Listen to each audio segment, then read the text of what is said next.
On peut dire que l'amour, le coup de foudre, dure 3 ans. C'est biologique. C'est Bec BD surtout. C'est vrai, c'est qu'en gros, les généticiens et les endocrinologues ont dit voilà, quand vous avez un coup de foudre, il se passe des réactions biologiques dans votre cerveau. Pourquoi? C'est pour féconder la femme de vos rêves, c'est pour avoir un enfant, et pour cet enfant commence à marcher. Une fois qu'il commence à marcher, il devient indépendant. Tout seul. Et donc 3 ans, c'est le délai pour ça. D'accord. Bon, Et après, on n'est pas forcé de vous croire. On pourrait dire il faut plein de choses conserver différentes. ce désir, et c'est là où intervient. Vous savez qu'on a dit tout et n'importe quoi sur ce sujet. Non, mais en gros, c'est ça.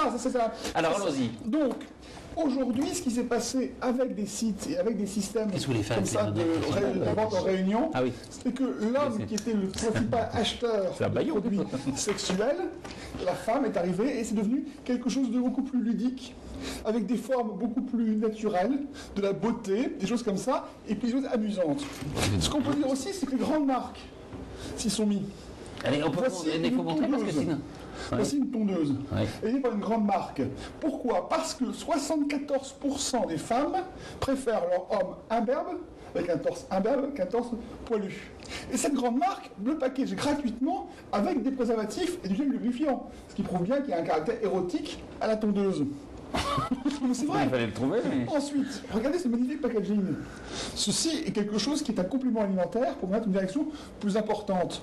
C'est pas vendu en sex shop, c'est pas vendu, c'est vendu en pharmacie, par pharmacie. Et les codes de couleur du packaging font penser aux cosmétiques hommes. Ce qui veut dire qu'il n'y a plus de frontières. Le géant de la crème d'épilation propose un kit avec quelque chose d'un peu érotique. Vous pouvez découper donc des petites formes, comme un ticket de métro, un cœur, ou des formes échancrées pour avoir une épilation qui est détaillée par rapport à ça. Ce qui veut dire qu'on n'est plus dans le pratique, on est dans le pratique plus sexy. Ça me paraît important. Autre chose, les grandes marques font des choses de plus en plus sexy. Quand on parle maintenant de sous-vêtements, on arrive à ça, et ce n'est pas des sous-vêtements fabriqués par des petites marques, ce sont des grandes marques de sous-vêtements qui ont des lignes qui sont quand même assez érotiques. On peut rejouer Lady Marmelade et donc jouer un moulin rouge chez soi grâce à ce genre de vêtements. C'est quand même assez extraordinaire. Après, l'érotisme, c'est chacun son goût. Oui, mais ce que je veux dire, on n'est pas obligé de... Autre chose, souvenez-vous du déclic, la bande dessinée de Mamara, 84. Donc il y a un sextoy, et il y a la télécommande. À l'époque, 84 c'était un fantasme. Aujourd'hui, c'est une réalité. Donc on prend la télécommande, on appuie dessus, alors regardez, ça vibre, on entend bien le bruit. C'est assez amusant, c'est assez drôle.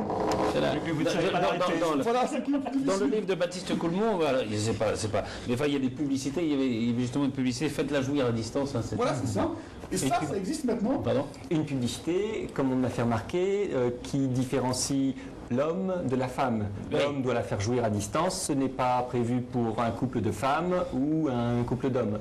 Et on a dans beaucoup d'objets aussi l'idée que c'est fait pour des couples hétérosexuels et pas pour des couples homosexuels. Ouais, on retrouve juste dans les couleurs, la télécommande noire pour l'homme et rouge pour la femme. Il y a quelques couleurs. Et ça, c'est quoi? Alors, ça va changer, ça, ou pas? C'est encore les signes de la domination masculine, cher à Bourdieu, non? Il y a un grand nombre de sociologues. Bah non, parce qu'il a écrit un bouquin là-dessus, non, c'est pas ça que je dis ça, mais...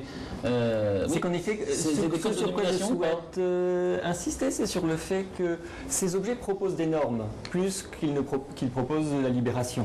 Ouais. Ils proposent des normes qui peuvent être vues comme de bonnes normes par les personnes, mais les décrire juste comme une forme de libération me semble être un peu pauvre par rapport à l'ensemble des choses qu'on peut dire. On est revenu à toute la libération sexuelle, non?